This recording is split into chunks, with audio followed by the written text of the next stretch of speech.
Hola, buenos días. Es un gusto saludarlos en este nuevo encuentro virtual Conectas. En esta oportunidad estamos realizando esta actividad en alianza con la Asociación Ambiente y Sociedad, aliados con los que venimos trabajando una serie de encuentros virtuales, con Fast and Offer, con la organización Rights Resources Initiative y con la ONEAMIAP.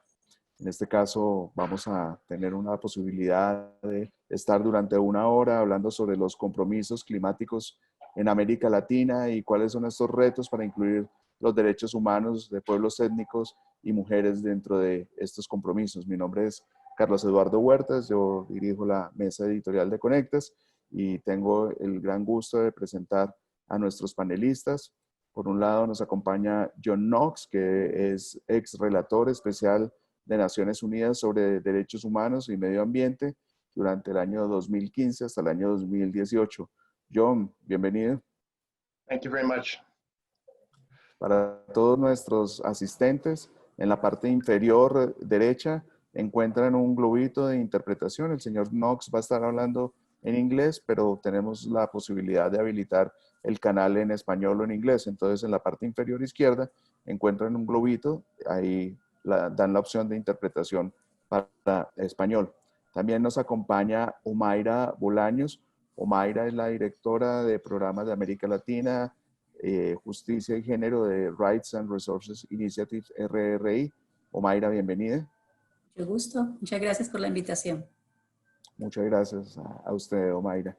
Igual Ketty Marcelo López. Ketty es representante de la ONAMIAP y lideresa del pueblo Yanecha Chanica de la Selva Central de la región Junín de Perú. Ketty, bienvenida. Bueno, saludos de parte de las mujeres indígenas de Perú y muchas gracias por la invitación. No, muchas gracias, Ketty, por participar. Yo estaré en caso de que hubiera alguna falla en la conexión de internet, como un repuesto en caso de poder retomar la conversación, pero quien va a estar en la conducción va a ser mi colega y querida amiga Indira Suero, que también es periodista y miembro de la mesa central de Conectas. Indira, muchas gracias y queda en tus manos la actividad. Muchas gracias, Carlos. Para mí es un placer estar con ustedes y hablar sobre este tema que es tan importante que conversemos, el tema de las acciones contra lo que es el cambio climático y cómo afecta a nuestras poblaciones. Vamos a empezar de inmediato y pues voy a empezar con el señor John y pues le voy a hacer esta pregunta que es ¿cómo o más bien ¿por qué el cambio climático es un tema de derechos humanos? So first, let me say thank you to Ambiente y Sociedad and Conectas for inviting me. It's a pleasure and an honor to be here today. There are two main reasons why climate change is a human rights issue. The first one is that climate change interferes with the enjoyment of a vast range of human rights, including rights to life and health, but also rights to food and water, really almost every aspect of what it means to have a normal life of human dignity. But the second reason is that this relationship between human rights and climate change goes both ways. That is, in order to be able to deal effectively with climate change, people have to be able to exercise their human rights, including their rights to information, to public participation, and to effective remedies. Muchas gracias, John. María Alejandra, estamos hablando en esta conversación sobre contribuciones determinadas a nivel nacional. ¿Podría explicarnos lo que son estas contribuciones y cuáles son sus desafíos para América Latina? Buenos días a todos, muchas gracias. Bueno, pues el Acuerdo de París instituyó las NDC, que son las herramientas básicas para la efectiva implementación de este instrumento. Son de carácter universal porque todos los países deben presentarlas y de carácter nacional porque tienen una aproximación de abajo hacia arriba. Esto quiere decir que las partes, o sea, los países, diseñan y focalizan sus compromisos de acuerdo a sus necesidades y capacidades. Y además es muy importante mencionar que son voluntarias. Era diferenciación de por qué los países definen su propia agenda parte del principio de responsabilidades comunes pero diferenciadas y los países en estos documentos plantean las metas de mitigación para la reducción de emisiones de gases de efecto invernadero e incluso las metas de adaptación. Las NDC son presentadas periódicamente en ciclos de 5 años. Este año 2020 está la obligación de presentar nuevas NDCs o actualizarlas y de incrementar su ambición, porque existe el principio de progresividad. En cuanto a los desafíos para la región, para América Latina, pues es un hemisferio en crecimiento, ¿no? Y tiene grandes necesidades de reducir sus emisiones, pero también su vulnerabilidad, porque la región es especialmente vulnerable al cambio climático. A pesar de que está realizando grandes avances, hay inconsistencias en sus políticas económicas y modelos productivos, porque la región tiene una gran dependencia a los sectores extractivos como la industria de combustibles fósiles. Entonces, esta dependencia de combustibles fósiles se suma ahora con la situación post-COVID. La CEPAL tiene estimaciones de que la pandemia va a incrementar la pobreza a unos 230 millones de personas y de estos 230, 195 millones son mujeres. Entonces vemos que hay un retroceso en la disminución de las brechas de desigualdad y de género y también un gran riesgo que los países de América Latina se vuelquen a una recuperación económica pensada en la inmediatez y dirigida entonces a los combustibles fósiles como una respuesta rápida a la crisis financiera. Entonces, el gran desafío es que si volvemos a la dependencia de combustibles fósiles o si desaprovechamos la oportunidad de hacer una transición hacia la descarbonización, pues nos va a tomar mucho tiempo y tendrá grandes consecuencias en el aumento de las emisiones de la región. Gracias. Bueno, recordar que María Alejandra es la coordinadora de justicia climática de la ONG colombiana Asociación Ambiente y Sociedad, por eso ven que maneja bastante este tema. Omaira, vemos que el tema de género pues suele dejarse un poco de lado cuando se tratan estos temas y estas conversaciones. ¿Por qué la perspectiva de género debe de ser parte del contenido y proceso de implementación de estos compromisos que realizan las naciones? Gracias. Yo diría el primero es que las mujeres indígenas, afrodescendientes o en general de comunidades han venido teniendo un papel preponderante en términos de adaptación al cambio climático, de iniciativas de conservación y de manejo del ambiente y manejo de sus territorios. Sin embargo, su labor siempre ha sido más invisible que la de los demás, ¿ya?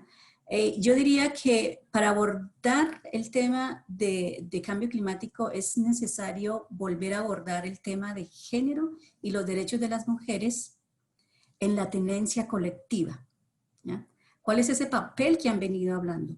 ¿Y por qué es importante abordar la tenencia colectiva? Porque muchas de las acciones que se vienen desarrollando alrededor de cambio climático están enfocadas en esas grandes áreas que los pueblos han venido manejando ancestralmente y que donde ellos tienen o un derecho colectivo reconocido o tienen un derecho no reconocido, pero que están haciendo uso de esos territorios. Entonces, al abordar el tema de cambio climático, es importante abordar la mujer como un actor, un sujeto de derechos, un par político ambiental y un par político en términos de las decisiones alrededor de cambio climático. Al abordar el derecho de las mujeres y poderlo ser preponderante, es necesario hablar de la gobernanza de la tierra. Y en los esquemas de manejo y de adaptación al cambio climático, la gobernanza de la tierra en conjunto con hombres, mujeres, jóvenes, ¿no?, en las comunidades es importante y las mujeres han venido teniendo un papel importante en términos del manejo comunitario de las tierras, de preservación del conocimiento, de transferencia de conocimiento, ¿ya?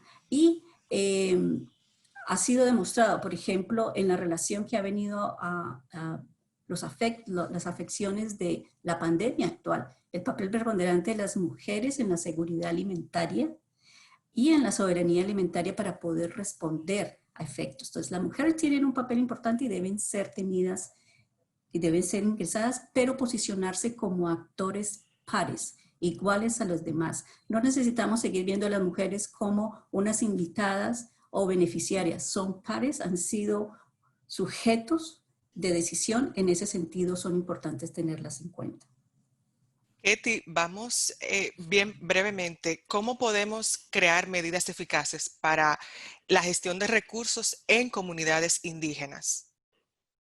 Bueno, con participación de las mujeres indígenas, como lo decía Omaira, las mujeres somos claves en lo que es en los programas. En primer lugar, las mujeres somos quienes más vulnerables y nos afecta más el cambio climático, entonces, el tema de salud, alimentación, pero también tenemos mucho que aportar, ¿no?, a estas estrategias. Entonces, considerarnos dentro de la gobernanza territorial como actoras claves importantes. Eso es una lucha constantemente que nosotras ejercemos desde nuestras comunidades. Lo primero que queremos es la participación plena y efectiva en las decisiones de nuestra comunidad, para así aportar también a la gestión climática, ¿no? Entonces, sí, es muy importante y ha quedado demostrado, pues, los saberes, ¿no?, cómo hemos enfrentado esta pandemia con nuestros saberes ancestrales. Entonces, quizás también es bueno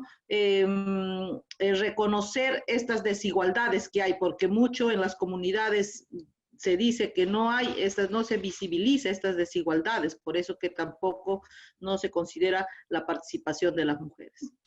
Tenemos bueno, aprovecho ahora antes de decirles esta pregunta del público, aprovechando para decirle al público que pueden poner sus preguntas en esta sección que tenemos que dice Q&A o Q&A. Pueden ahí poner sus preguntas para cualquiera de nuestros panelistas y pues ya saben, vamos a estar bien atentos a sus preguntas. Tenemos aquí una pregunta, esta pregunta se la voy a hacer a John, al señor John. Desde Manizales, Colombia, preguntan ¿qué sería una acción climática cuando se habla de implementar los compromisos climáticos? So there are various types of climate action when we talk about implementing climate commitments. Perhaps the most important thing is simply to reduce greenhouse gas emissions. That is, to take steps to reduce the emissions of greenhouse gases, mainly from fossil fuels. What this would mean for each particular country will depend on how much they rely on various fossil fuels. So for many countries, that would mean reducing their reliance on coal power. Well, how can you do this? One way is to replace it with renewable energy. So a very common practice is to try and move your reliance on energy in a particular country from fossil fuels, such as coal, to renewable energy, such as wind or solar. Now, you could ask, why is human rights relevant to this? It's relevant partly because it shows the importance of making the transition as quickly as possible. But it also shows that how you make the transition can affect human rights. That is, if you're going to build or shift to hydropower or wind or solar, you have to be sure that you do that in a way that respects the human rights of the people that are most directly affected. And that means you have to consult with them first, you have to ask them, they have to be part of the solution. Otherwise, the solution won't work. And it may well violate more human rights in trying to implement it. Omaira? Sí, quería aportar que en términos de acciones, una de las mejores acciones que pueden hacer los países a nivel de América Latina para poder cumplir los acuerdos de París es integrar los derechos de tenencia de las comunidades como una de las vías más adecuadas para las metas establecidas. Y quería tomar un minuto para presentar unos datos. Nosotros hicimos unos estudios recientemente en términos de la contribución de las comunidades, ¿ya?, al almacenamiento de carbono. Tenemos que en América Latina las comunidades tienen legalmente reconocidas 138 millones de hectáreas, ¿ya? 434 millones de hectáreas, y aún hay 138 millones de hectáreas pendientes por titular, reconocer legalmente. Del total de esas hectáreas, que son 558 millones de hectáreas, los pueblos y comunidades indígenas, afrodescendientes, están almacenando un total de 176.1 billones de toneladas de carbono. Esto significa que la contribución que actualmente están haciendo los pueblos es esencial para conseguir las metas. De ahí la importancia que una de las acciones primarias a nivel de los pueblos es la seguridad territorial de los derechos de tenencia de los pueblos como una de las mejores vías y más baratas para poder alcanzar metas en términos de mitigación y adaptación al cambio climático. María Alejandra, ahora que Omaira menciona la importancia de la tenencia territorial, ¿qué me podría decir usted sobre ese tema? Bien brevemente. Efectivamente, el Panel Intergubernamental para el Cambio Climático, IPCC, en su reporte Clima y Tierra en 2019, afirmó con gran confidencia que hay una correlación en la protección de derechos territoriales de comunidades indígenas, el conocimiento tradicional ancestral y el manejo efectivo de los ecosistemas. Entonces, hace también un llamado a integrar un enfoque de derechos a la acción climática y yo opino que cuando se refuerzan los derechos de los pueblos indígenas, también se refuerza la acción climática y es un canal para conseguir la efectiva implementación de las metas. No sé si tengo tiempo y agrego una cosita rápida también. Sí, no hay problema. Ok, también la CIDH, la Corte Interamericana de Derechos Humanos, en su informe Estado de Derechos Humanos de los Pueblos Indígenas Panamazónicos, evidencia que el cumplimiento de los derechos individuales y colectivos de los pueblos indígenas amazónicos tienen consecuencias directas en la protección de la Panamazonia. Así que cuando nosotros pensamos, no es casualidad que los pueblos indígenas resguarden el 80% de la biodiversidad del mundo y el 24% del carbono de los bosques tropicales. Entonces tiene todo el sentido y es clarísimo el rol fundamental de las comunidades étnicas y los pueblos indígenas en la acción climática y por qué las NDCs entonces deben tener un enfoque de derechos. Ketty, desde el punto de vista de género, ¿usted piensa que el cambio climático hace más vulnerables a las mujeres indígenas? Por supuesto, somos las más vulnerables, ¿no? Yo hago una comparación cuando cambia el clima en la ciudad, pues usted se saca la casaca o pone el aire acondicionado, pero nosotras se pierde nuestra cosecha, se pierden las semillas, nos afecta la economía, nos afecta la salud y también la recarga laboral. Muchas veces el agua se seca, hay que caminar más lejos, el tema en la educación, en los niños, entonces es todo, afecta nuestra vida, ¿no? Nuestra vida en sí de nosotros. Entonces, sí, y aún más a las mujeres, porque somos nosotras las que estamos cuidando nuestros hogares, nuestro territorio, nuestra siembra. Entonces, y por eso también decimos que las mujeres como actoras principales debemos estar presentes en estos planteamientos, en esta toma de decisiones o en la construcción de políticas, ¿no? En torno al cambio climático. Omaira, hay una pregunta, veo aquí una pregunta del público y dicen, ahora también escuchando lo que dijo Ketty, frente al cambio climático, ¿enfrentan la misma realidad las mujeres, las comunidades afrodescendientes y los grupos indígenas? ¿O hay algún grupo que tenga un mayor impacto?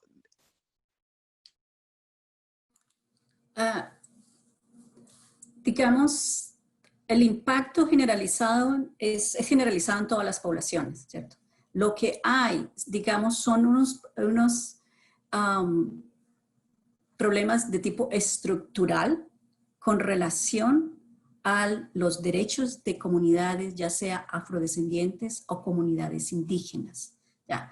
Es más alrededor del ejercicio de una política de derechos o no, del ejercicio de esa política, la implementación que hace la diferencia en cómo el cambio climático y otros problemas a nivel mundial afectan de manera diferenciada hombres, mujeres, pueblos étnicos, indígenas o afrodescendientes, ¿ya? Que están basados en sistemas que perduran la inequidad, ¿ya? Y la vista hacia derechos de comunidades. En general, en América Latina, los pueblos indígenas y afrodescendientes han logrado en las últimas 4 décadas un reconocimiento a nivel internacional y nacional sobre sus derechos. Sin embargo, la implementación de esos derechos varía de país a país y están marcados por mecanismos de diferenciación, discriminación racial, discriminación étnica, que subsiste todavía en los países. En ese sentido, al hablar de cambio climático y cómo las políticas de favorabilidad en términos de acciones, proyectos que puedan desarrollar las comunidades se diferencia porque están marcados por unos asuntos estructurales de discriminación.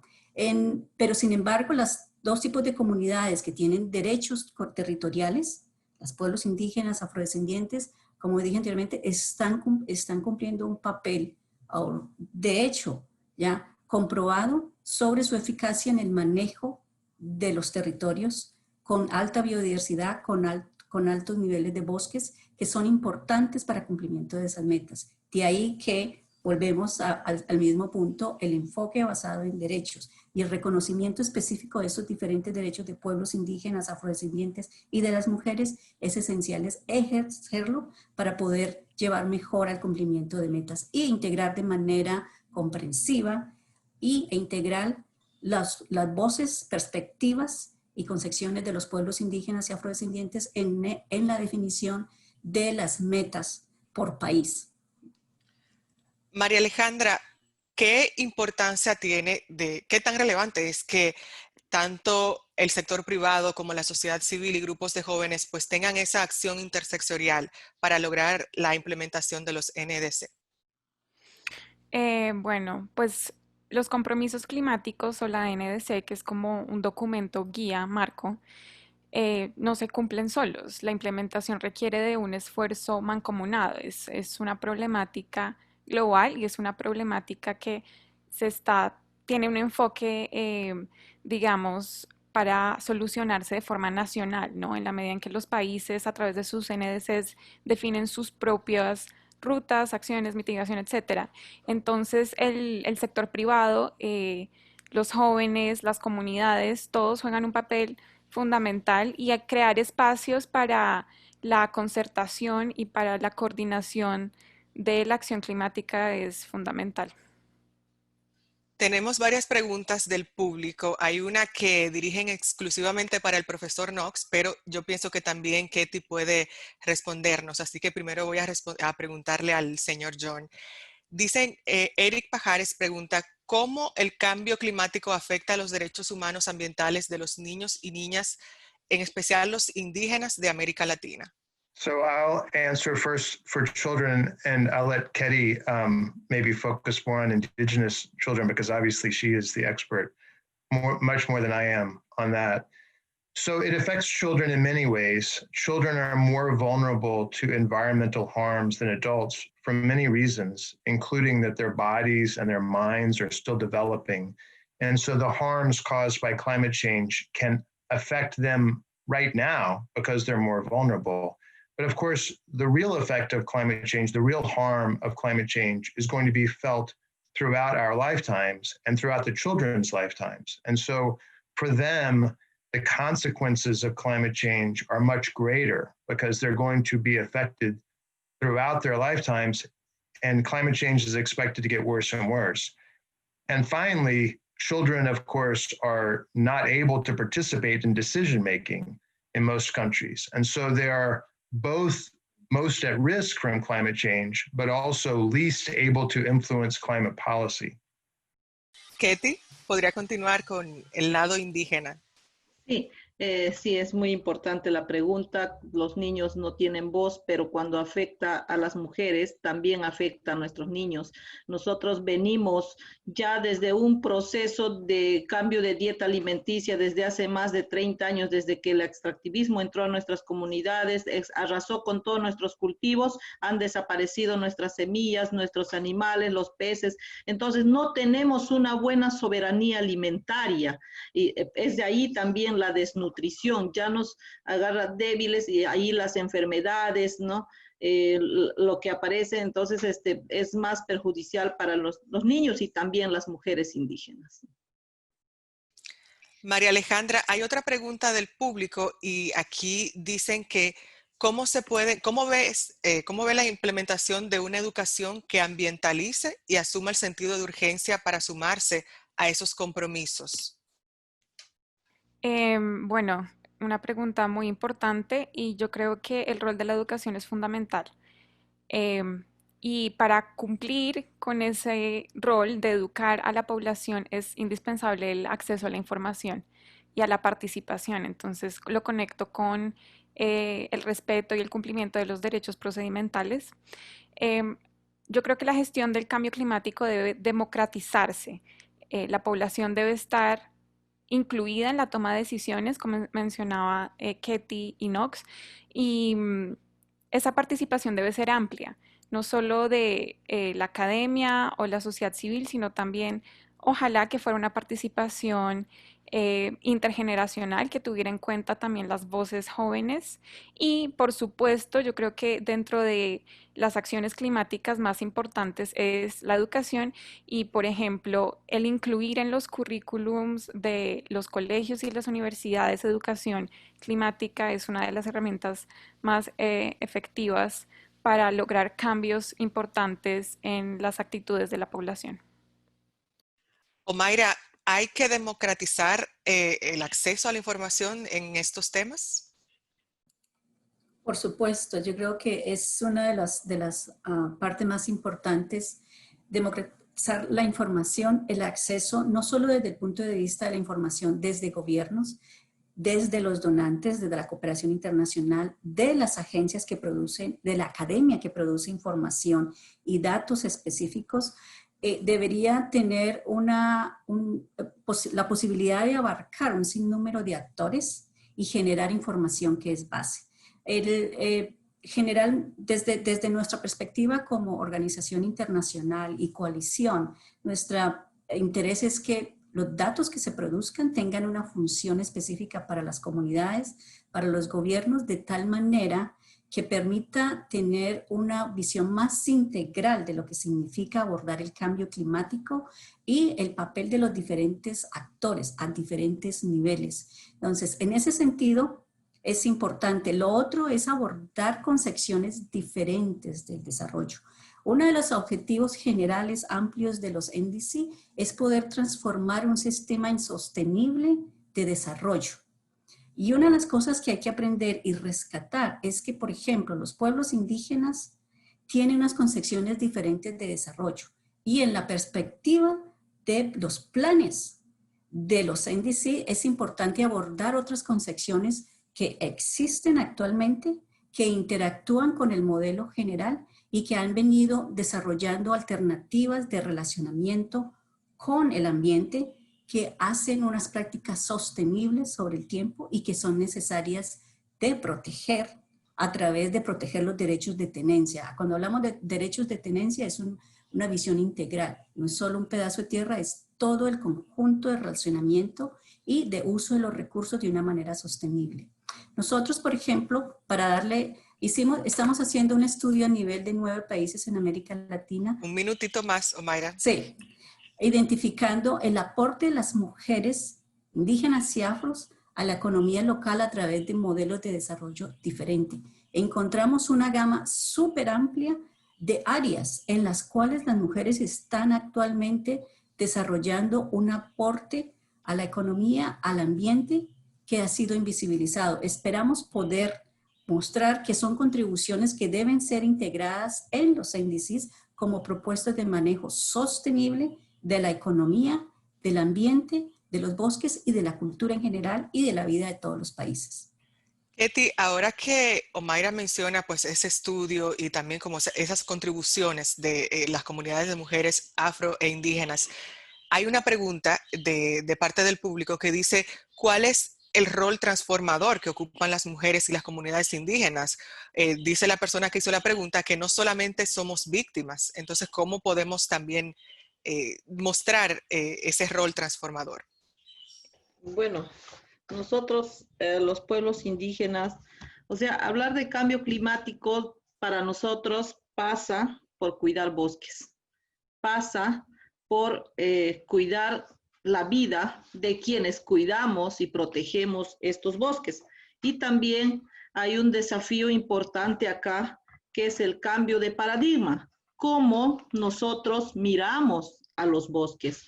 Nada de estos NDC se va a cumplir si es que tampoco no estamos mirando como miramos nosotros. Nosotros miramos a los bosques, a los ríos como alguien más, como un ser vivo más, y las políticas no miran así. Entonces, eso también, y ese es nuestro rol también de nosotros como pueblos, ¿no? Que se visibilice esta mirada que tenemos como pueblos y cómo nosotros vamos aportando, ¿no? Entonces, es eso, y lo que hablaba Mayra también, el tema de desarrollo, sí, pues, ¿no? Nosotros no decimos desarrollo, decimos sostenibilidad, y vamos viendo también cómo vamos transformando, pues, ¿no? Nuestros conocimientos, y también para seguir protegiendo nuestras vidas y que se considere como tema humano, ¿no? Porque somos seres humanos quienes vivimos, pues, en estos bosques. María Alejandra, hay una pregunta del público. Dicen que estaba mencionando las nuevas metas climáticas de Colombia que deben de presentarse este año. Entonces preguntan que en el caso de la actualización actual de la NEDC de Colombia, ¿cómo se toman en cuenta esas dimensiones? Bueno, efectivamente, Colombia se encuentra finalizando el proceso de actualización de su NDC y este documento borrador estuvo abierto al público para comentarios en octubre. Recibí insumos de sociedad civil, de la academia, de otros sectores interesados. Yo creo que primero hay que mencionar que la actualización de la NDC o ese documento borrador presenta unas mejoras sustanciales en relación a la INDC 2015, ¿no? Porque incluye mejor y más información sobre el acercamiento a la sociedad civil y sobre las metas de adaptación al cambio climático y metas de mitigación. Es importante resaltar que hay nuevas asignaciones sectoriales de emisiones de dióxido de carbono y medidas que antes no incorporaba. No obstante, y quiero clarificar esto, es que el documento borrador no presentaba, en nuestra opinión, un enfoque claro de derechos humanos, ni tenía en ese momento una meta nacional de reducción de emisiones. Ahora, hace poco, el viernes 26 de noviembre, el presidente Iván Duque dio a conocer que el país se comprometerá a un aumento del 51% de la reducción de emisiones al 2030. Esto significa que es un aumento en la ambición del 26% en comparación con la NDC 2015 y pues el ajuste de la línea base, pero habrá que esperar hasta el 12 de diciembre, perdón, de este año, cuando se dé a conocer el documento final, cómo se adoptó la NDC, si realmente incluye un enfoque de derechos y cuáles son los términos de esta meta del 51%. No sabemos si va a ser una meta condicionada o incondicional. Y también pues cae sobre cómo se va a implementar esta nueva meta ambiciosa y en el plan de acción de la NDC.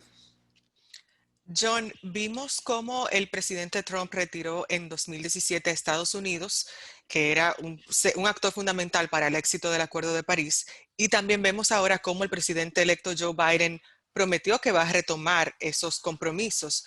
Entonces, ¿cree usted que Biden va a cumplir esa promesa y cómo va a influir en el resto de América?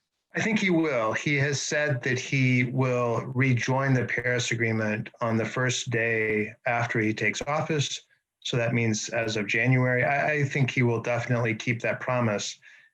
But of course, everyone needs to understand that just belonging to the Paris Agreement by itself does not really do very much. The question is, how strong is the commitment that each country makes in its NDC to actually reduce its greenhouse gas emissions and carry out its other commitments? On that, the United States needs to move much, much more quickly to undo the bad actions that the Trump administration took. Some of those actions the new President Biden administration can take without Congress, but others may require congressional action. In any event, those actions will take years to come to full fruition. And unfortunately, we're running out of time. We really don't have years anymore. So the United States will need to act very quickly, not just to rejoin Paris, but to strengthen its NDC and to strengthen its implementation measures to reduce its emissions as quickly as possible. Tenemos varias preguntas en el chat.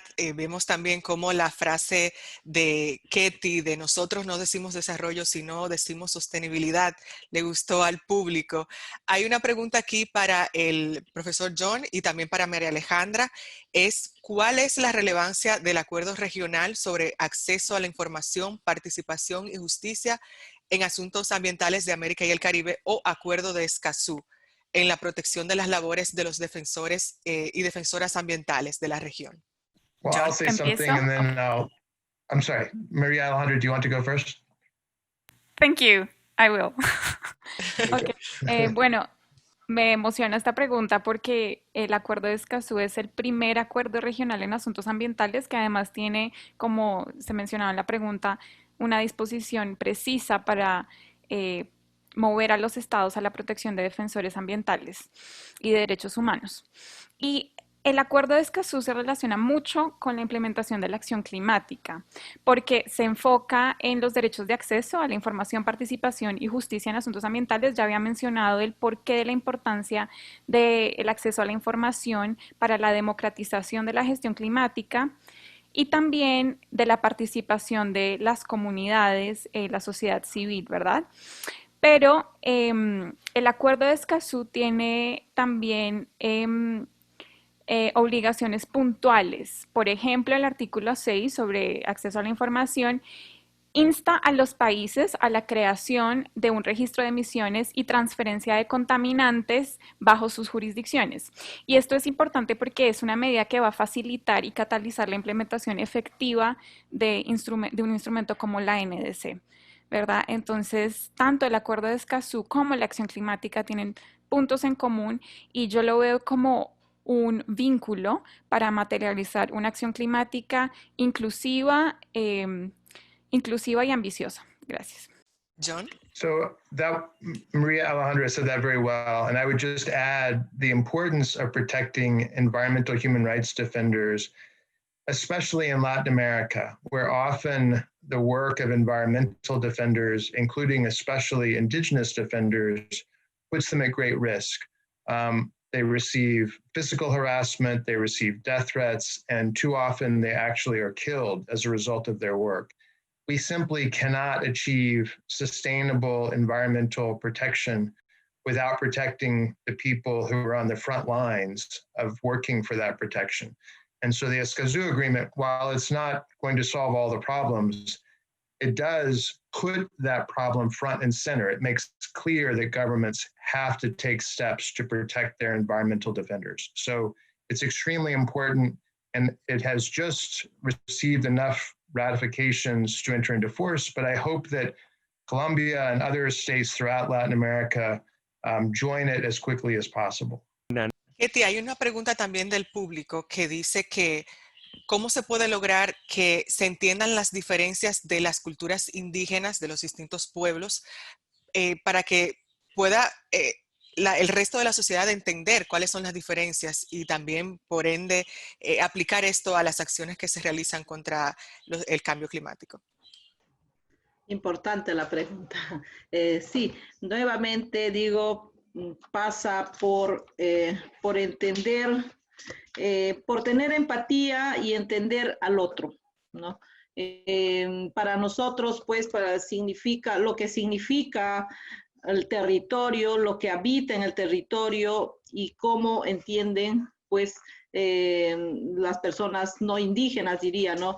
Vivimos en un continente tan colonizado, nacimos en la colonización que hay que descolonizar nuestros pensamientos y nuestros saberes para entender lo que sentimos nosotros los pueblos indígenas. Entonces, no solamente pasa pues de cuidar un árbol y bueno, decir pobrecitos, y también que nos miren pues con el enfoque de nuestros saberes, no con el enfoque del asistencialismo, ¿no? Que estos pobrecitos, no como algo exótico, sino que nos consideren también sujetos y sujetas de derecho, porque eso es lo que somos también los pueblos indígenas, ¿no? Entonces, es un tema de mirar más allá de tu metro cuadrado o de tu mirada, tu visión urbana que tiene. Entonces, es como que abrirse y mirar un poco más y mirar, cambiar el paradigma y descolonizar el pensamiento. Omaira, siguiendo con esa respuesta de Ketty, ¿cómo piensa usted que es la comunicación y el acceso a la información entre los gobiernos y las comunidades indígenas en este tipo de temas? Yo creo que ese es uno de los temas precarios en términos de comunicación. En términos de comunicación efectiva, de acuerdo a dimensiones culturales diferentes, a perspectivas de la vida, del desarrollo diferentes, pero no opuestas, ¿ya? Y que requieren que haya, digamos, una comunicación y aprendizaje de doble vía, ¿ya? No es solo la visión del desarrollo, la visión de conservación, la visión de cambio climático desde la perspectiva oficial, ¿ya? Sino también desde las comunidades.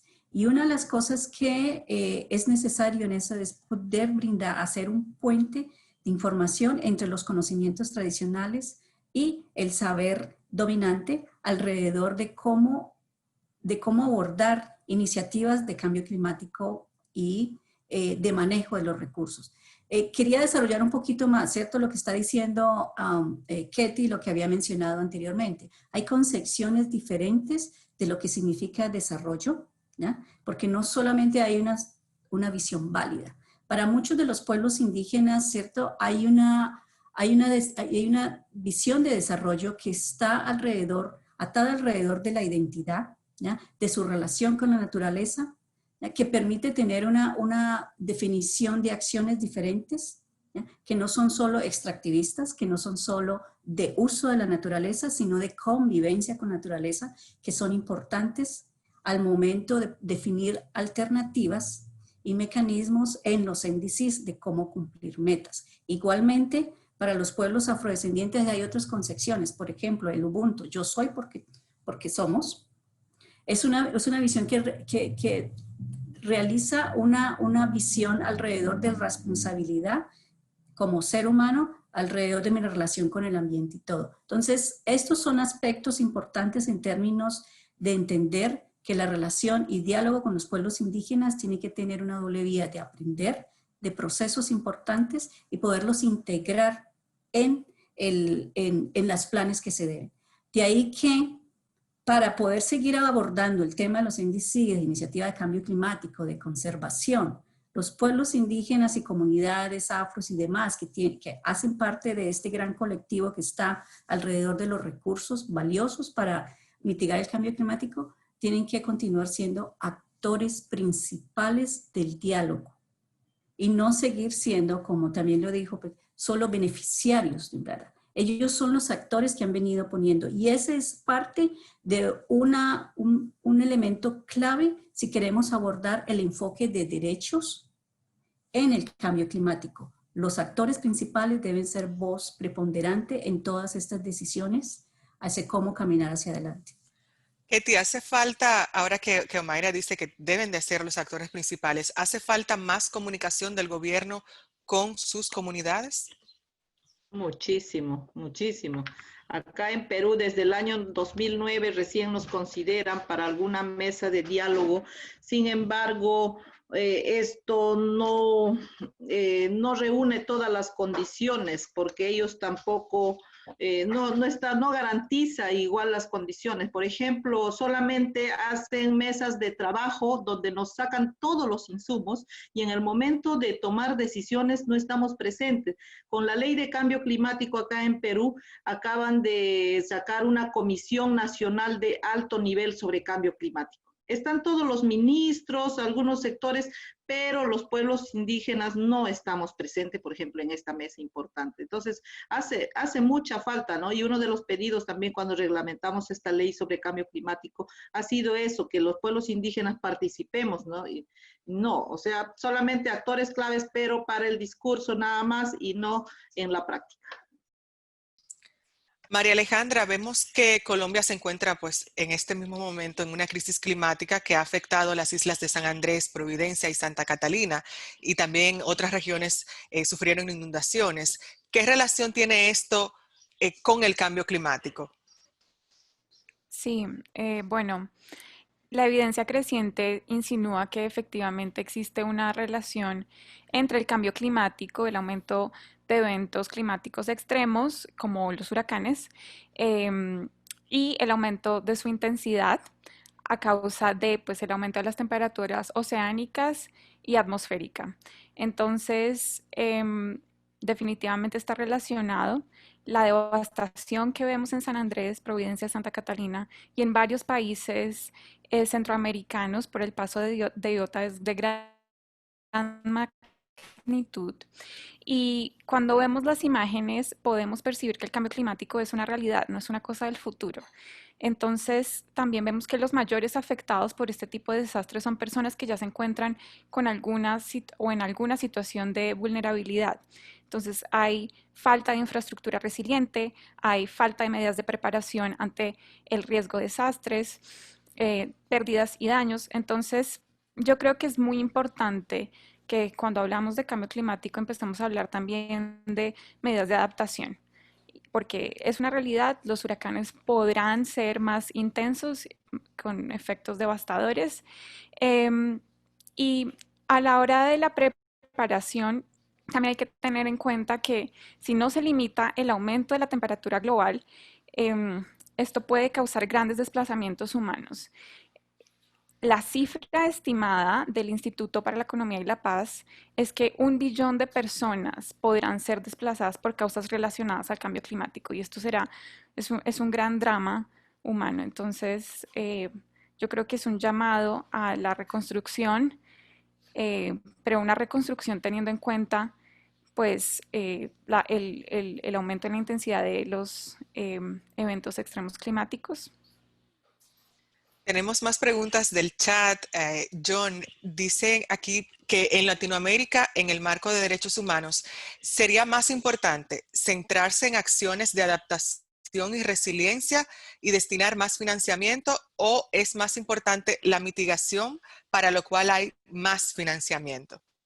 Well, is it possible to say both? I think both are extremely important. It is true that in Latin America, historically, the countries have not been among the largest emitters of greenhouse gases. So it does seem unfair to expect countries that have not historically contributed the most to have to take severe steps now to reduce their greenhouse gas emissions. So in that sense, it makes sense to expect countries like the United States and Western European countries to take farther steps faster. But having said that, we can't allow any part of the world to continue to increase its greenhouse gas emissions and expect to keep global average temperatures below 2 degrees, which is what we need. So unfortunately, it's going to take a global effort, both to reduce greenhouse gas emissions, because we need to have them down to 0 by 2050 in order to stay below 2 degrees Celsius increase, which is going to be extremely difficult to do. But as others have said, we also are going to need to protect the groups that are most vulnerable from the effects of climate change. And that means investing in adaptation. And again, to keep saying the same thing, a human rights perspective is really important here, because a human rights perspective helps emphasize that the people who are most in need of adaptation measures are often the most marginalized and vulnerable communities, and the ones that are, let's say, most out of the mainstream and the most powerless within a community. So human rights is important to help us frame the issues and take the necessary steps to protect them. Tengo aquí una pregunta para Ketty. Dice que los indígenas son sujetos de derechos, pero por lo menos aquí en Colombia, con la jurisdicción especial, ha sido muy difícil ver esos derechos y darles sus reconocimientos. Entonces la pregunta sería, ¿qué entienden por sujeto de derecho y cuáles son los derechos del indígena? Interesante la pregunta. Durante 528 años de invasión colonial hemos sido objetos de derecho. Toda la vida han legislado por nosotros. No hemos tenido una verdadera participación política. Lo que yo quiero decir cuando digo sujetos de derecho es que tengamos, así como dicen, una jurisdicción propia, salud, educación, justicia, economía propia, o sea, propio de nuestros pueblos, no que nos impongan. Nosotros los indígenas estudiamos bajo un sistema educativo colonial que nos han impuesto, una salud también no occidental, y la justicia que en las comunidades nomás ejercemos justicia especial, y igual la economía. Entonces nosotros lo que queremos es ser sujetos de derecho, autonomía, ¿no? O alcanzar la libre determinación. Solamente cuando tengamos esto seremos sujetos de derecho y también decidiremos sobre nuestro destino. Eso. Omaira, hay una pregunta aquí en el chat. ¿Cómo se puede obligar a un gobierno de un país a preservar la biodiversidad si es el propio Estado quien decreta la explotación irracional de material mineral y demás?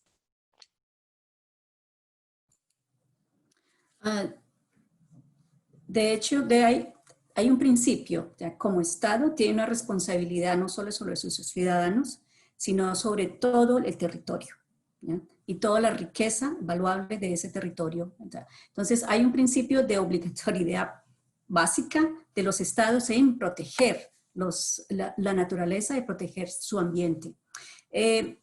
Yo quería abordar con base en esa pregunta un punto, es que estamos hablando mucho de los compromisos, estamos hablando en general de los actores que tienen derechos en este proceso, y hay un punto que está por resolverse en toda esta discusión alrededor del cumplimiento del cambio climático y la posibilidad de capturar carbono para ayudar a bajar la temperatura del mundo. Es quién es dueño del carbono. Es una pregunta y un tema que ha sido controversial y que algunos países lo han empezado a abordarlo, en América Latina muy pocos, pero que es esencial.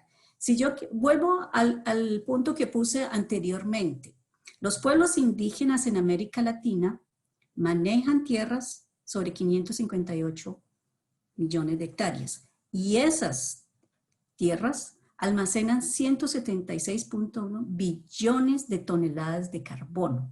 ¿Ya? Solo para el caso de Colombia, las tierras manejadas por pueblos indígenas afrodescendientes almacenan 17.6 billones de toneladas de carbono. Y para el caso de Perú, las tierras de los pueblos indígenas almacenan 29.3 billones de toneladas de carbono.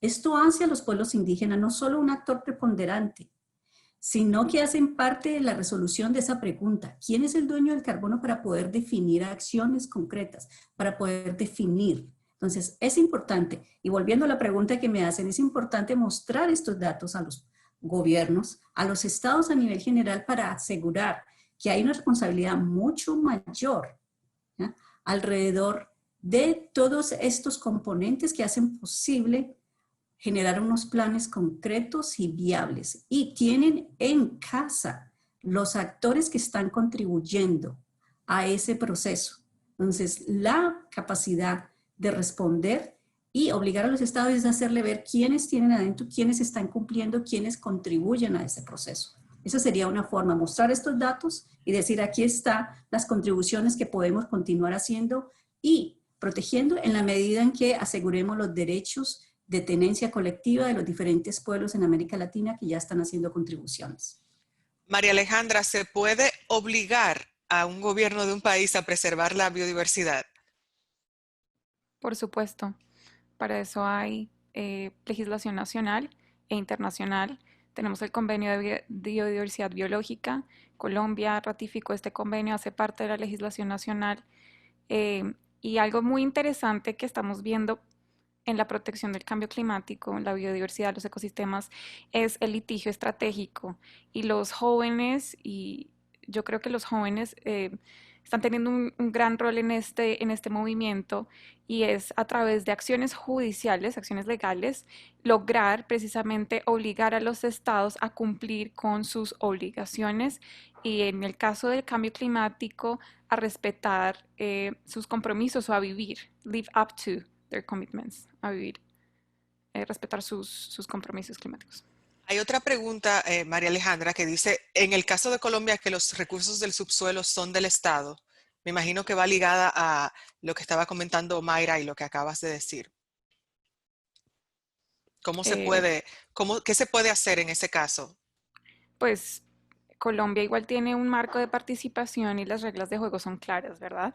A pesar de que los recursos del subsuelo sean de la nación, no se puede pasar por encima de los derechos de las poblaciones. Por eso hay consulta previa, consentimiento libre previo informado para las comunidades indígenas y étnicas, afrodescendientes, etcétera.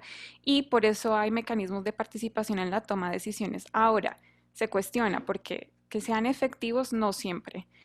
Vemos que hay una creciente traba a las consultas populares que dan como origen a la limitación de proyectos extractivos en ciertos territorios por decisión popular, porque la gente no quería precisamente permitir que sus territorios se enfoquen económicamente de cierta manera, y hay limitaciones a ese tipo de ejercicios democráticos. Entonces, creo que es un tema complejo.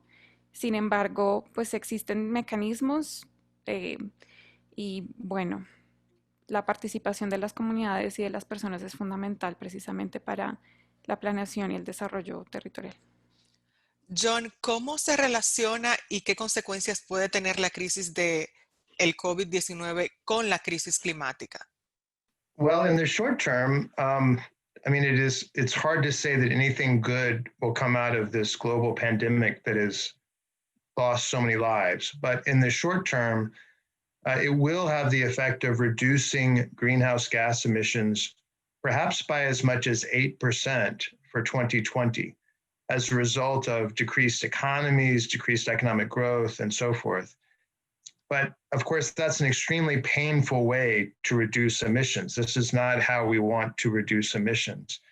It's also possible that the longer term consequences will be quite bad if the emphasis is on rebuilding economies as quickly as possible without transitioning away from fossil fuels. So it's important to realize that this is not the way we want to reduce greenhouse gas emissions, by crashing economies and causing so much suffering. We need to transition away from fossil fuels towards renewable energies in a way that is a just transition that protects the people who are most at risk and makes sure that they don't suffer as a result. But again, to see the scale of the challenge, this 8% reduction that we have this year, to keep our global average temperature rise to no more than 1.5%, we would have to continue to reduce emissions by 10% every year, year after year. We have to be aware of how great a challenge this is, and governments have to start doing more now to meet that challenge. Ketty, ¿piensa usted que la crisis del COVID presenta un mayor desafío para las comunidades indígenas? Sí, sí. Para nosotros ha estado bien el COVID. O sea, no es que el COVID esté bien, sino nos ha permitido, uno, que la minera dejó de trabajar y nuestros ríos estaban limpios. Y otro, que nos hemos encerrado en nuestras comunidades, que hemos vuelto a nuestras prácticas ancestrales, al trueque, a vivir de la medicina, a comer lo que había, ¿no? A valorar también más a nuestros territorios, porque mucha gente de la ciudad también que habían migrado, han vuelto a las comunidades. Entonces, sí, pero también se ha evidenciado la discriminación estructural hacia nuestros pueblos, con un sistema de salud precario, el tema de educación. Nuestros niños este año no han estudiado porque no hay energía eléctrica, no hay conexión a internet en esa parte, y aparte la mamá tiene que ir a trabajar a la chacra y los niños. Sí, es un desafío muy importante en salud, ¿no? El micrófono que en educación, porque en salud sí hemos vuelto a nuestras medicinas ancestrales, con eso nos hemos protegido prácticamente de este COVID. Y en economía también ha perjudicado, porque en algunos lugares no hubo siembra, nosotros ya veníamos sufriendo del impacto de cambio climático y encima esta enfermedad que ha paralizado todo. Por una parte estábamos felices por la madre naturaleza que volvió a revivir, pero también no estos temas de educación que ha sido. Y es un desafío porque ahora vamos a ver cómo los estados nos miran. Quienes más se ha visto evidenciados estas brechas estructurales han sido en los pueblos indígenas. Eso. Omaira, ¿cómo las políticas públicas climáticas en países, por ejemplo, como Colombia, integran los sistemas de conocimiento ancestral de pueblos indígenas en la acción climática? Esto es una pregunta del público. Yo creo que esa es una tarea por consolidar en términos de integrar esos conocimientos ancestrales, prácticas ancestrales que han demostrado tener precisamente eso a donde queremos llegar, transformar un sistema insostenible a un sistema más sostenible. Hay todavía mucho por hacer y yo creo que allí es donde está la tarea por recoger. En términos de entender, como he estado presentando, las contribuciones que actualmente están haciendo los pueblos indígenas, afrodescendientes y otras comunidades con sistemas comunitarios de tenencia colectiva, que es donde estoy hablando precisamente, no significa que los demás no.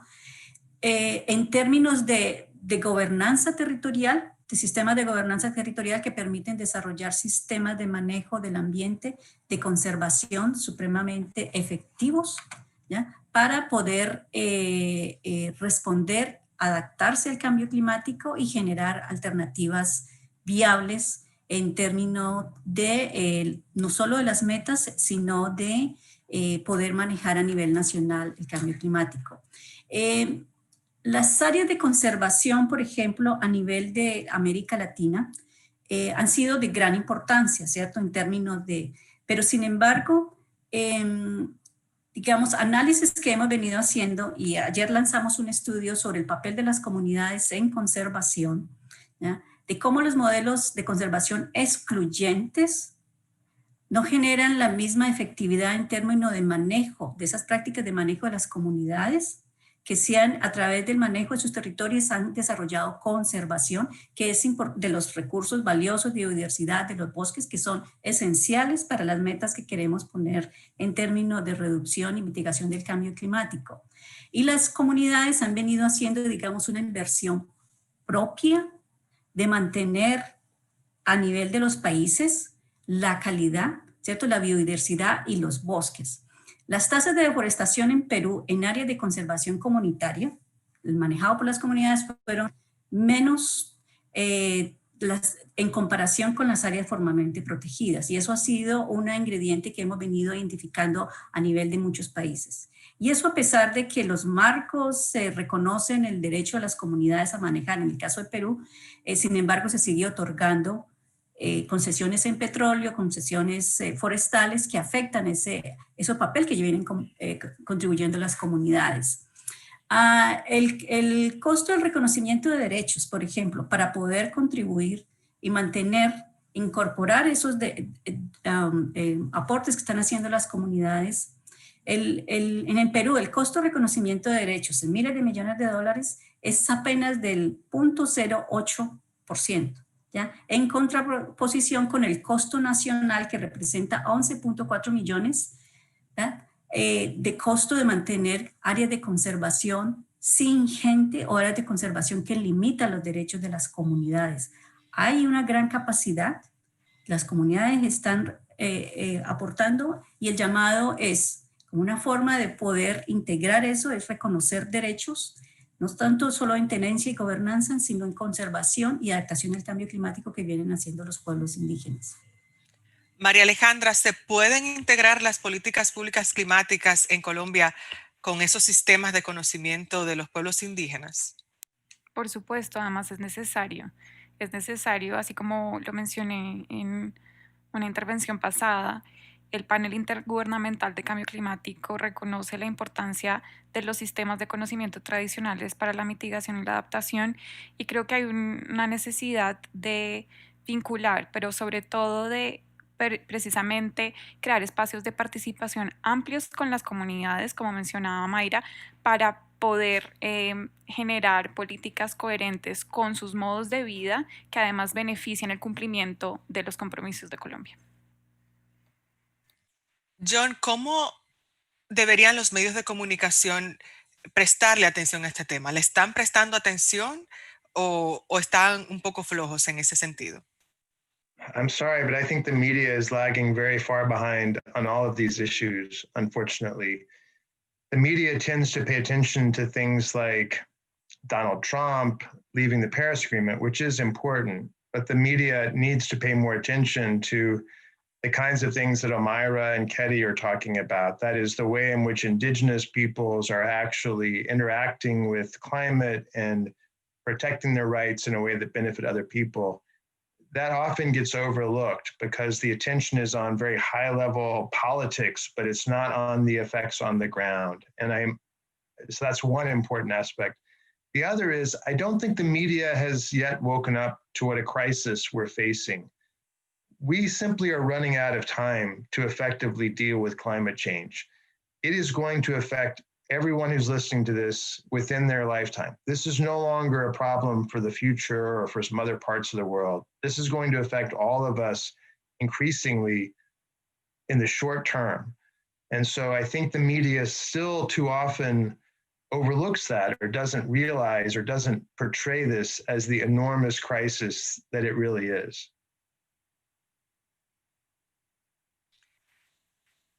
Ketty, ¿cómo usted ha visto esa comunicación, valga la redundancia, de los medios de comunicación sobre los temas que le afectan a ustedes, las comunidades indígenas? Yo te cuento, en Lima, en Perú, en la capital, matan por algo, es un escándalo, bueno, una muerte, pero si mueren 3 hermanos indígenas defendiendo los bosques y han asesinado, no tiene tanta cobertura, ¿no? Si se está quemando los bosques, incendios forestales tampoco no están cubriendo. Entonces, le vemos como que no lo toman importancia y eso también es discriminación hacia nosotros, ¿no? Así lo consideramos. Omaira, ¿cómo ve también este tema de los medios de comunicación? Yo creo que es necesario generar todo un proceso de educación hacia los medios de comunicación y hacia el público general que los medios están abordando. Como lo dijo John, yo creo que mucho del sistema de comunicación está abordado a través de hot topics. ¿Qué es lo que llama más la atención? ¿Qué es lo que te lleva mejor en Twitter? ¿Qué es lo que te lleva mejor? Pero no el contenido público. Yo creo que es necesario empezar a educar alrededor de un punto clave que mencionaron antes, de la inmediatez de la crisis, ¿ya? Y vuelvo, repito, como lo dijo John, esto ya no podemos hablar de cambio climático como algo venidero por allá en 20 décadas, es algo de ahora que estamos sufriendo y entender sobre todo la relación que todos tenemos alrededor de nuestras acciones con el cambio climático, del modelo que estamos llevando y poder ayudar a visibilizar esas alternativas que se están desarrollando a diferentes niveles, por diferentes grupos, organizaciones, a diferente nivel, como posibles para la acción climática, y que la acción climática es una responsabilidad de todos, de cada uno como ser humano, y nuestras acciones y decisiones que tomemos, ¿ya?, son importantes. Las decisiones que tomamos eligiendo gobernantes son claves y son fundamentales para poder abordar derechos, para poder abordar acciones al cambio climático. Es necesario educar y es necesario empezar a abordar los medios de comunicación y que nos permitan visibilizar acciones claves y contundentes y contribuciones que necesitamos entender y hacerlas respetar. Bueno, entramos ahora en la ronda final de preguntas. Vamos a cerrar con algunas conclusiones. También destacar que tenemos una gran participación en el chat. Hay muchas preguntas, hay muchas inquietudes sobre este tema. Vamos entonces, María Alejandra, a empezar con usted con una conclusión para que todo el que vaya ahora a luego de este panel, pues tenga en su mente esa reflexión final sobre este tema. Yo quiero cerrar mencionando que la inclusión del lenguaje y del enfoque de derechos humanos es de gran relevancia para la implementación de vida de las NDCs. El mismo Acuerdo de París hace el llamado de respetar las obligaciones referentes a los derechos humanos y esto genera también un consenso universal sobre el cambio climático como una cuestión inherente, ¿no?, de los derechos humanos. El enfoque de derechos debe estar en toda acción climática, proyectos, políticas, esto ya lo mencionaba John Knox hace unos momentos. Y bueno, el rol fundamental de las comunidades indígenas, no solo como objetos o población vulnerable, sino también como contribuyentes a el cumplimiento de la acción climática. Ketty, ¿algunas conclusiones finales de parte, en especial de la comunidad indígena sobre este tema? Bien breve, por favor. Sí, para nosotros, los pueblos indígenas y las mujeres, el cambio climático pues pasa por cambiar nuestra vida, pero también se presentan desafíos importantes. Puede haber propuestas de NDC, el Acuerdo de París, los países firman un montón de acuerdos, sin embargo, el modelo económico es quien también es un obstáculo para poder implementar, porque el modelo económico va con el extractivismo de la mano. Entonces, eso, se presenta un camino fuerte y yo lo que pediría es, ¿no?, en este caso, trabajar juntos, o sea, hacer con nosotros, no por nosotros, para conseguir que nos consideren también sujetos y sujetas de derechos, ¿no? Y bueno, sí, seguimos en este camino y también seguiremos aportando pues a las contribuciones. Gracias. Gracias, Ketty. Omaira, conclusiones sobre este tema. Yo quiero retomar algo que dije al comienzo, es que para alcanzar los compromisos del Acuerdo de París, una mejor acción climática y un compromiso de todos, es importante integrar los derechos de tenencia de los pueblos y comunidades indígenas, afrodescendientes, como una de las vías más adecuadas para cumplir metas y aprovechar los aportes que ya nos han dado. Ese sería un llamado y verificar qué es todo lo que estamos haciendo, informarse al respecto y una acción personal y comunitaria y colectiva, ¿ya?, en conjunto entre todos. John, conclusiones. So thank you very much again for the opportunity to be on this panel with everyone. This has been really wonderful. As you see, there are many people working on these issues, indigenous peoples, advocacy organizations. Many people are doing important work on different fronts. And I guess the message I would like to leave with is that it's important that we all do what we can to support them. A human rights framework helps to provide that kind of support. We haven't talked about this so much today, but for example, a rights-based approach allows you to get into forums that you might not otherwise be able to get into.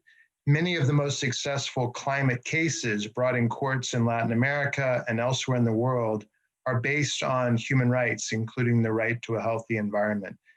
I expect that we will see many more of these cases, many more of these kinds of court judgments as people continue to work to protect the environment and the human rights that are based on it. Bueno, y con las palabras de John llegamos al final de este panel sobre compromisos climáticos en América Latina, los retos para incluir los derechos humanos de pueblos étnicos y de mujeres. También agradecerles a nuestros aliados, Fatenopfer, Rights and Resources Initiative y también a la Asociación Ambiente y Sociedad. Pueden seguir en Twitter a Conectas, en Conectas.org y también pues estar atentos a Conectas.org, la web, con todos estos temas relevantes de investigaciones de las Américas sobre temas justamente concernientes a este panel. Con ustedes estuvo Indira Suero desde República Dominicana y pues tuvimos un panel bastante cargado de mucho conocimiento y con muchas preguntas en el chat. Así que muchas gracias y nos vemos en un próximo panel de Conectas.org.